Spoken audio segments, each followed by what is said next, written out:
I find a great irony in the current debate about AI and art.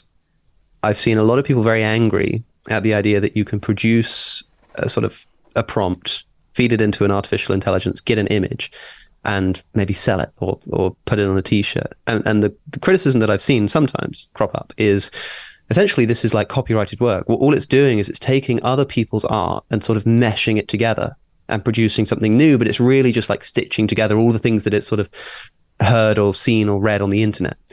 And so it's essentially, copyright infringement. And I'm thinking, is that not how all art is done?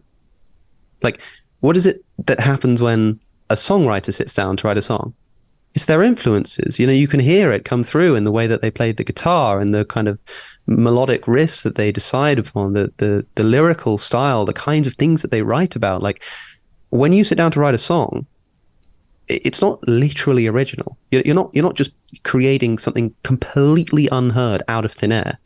You're sort of allowing your musical influences somewhere in the depth of your psyche to in some way move your hands and both on the guitar and on the sort of lyric sheet to produce something that's new, but is essentially a stitching together and culmination and evolution of the influences that you've had. That's what I think anyway. And I think that something like artificial intelligence is more or less doing the same thing. It just seems a little bit more cold because it's being done by a computer that's made of silicon rather than a computer that's made of like flesh inside of a skull. But I think it's essentially the same process.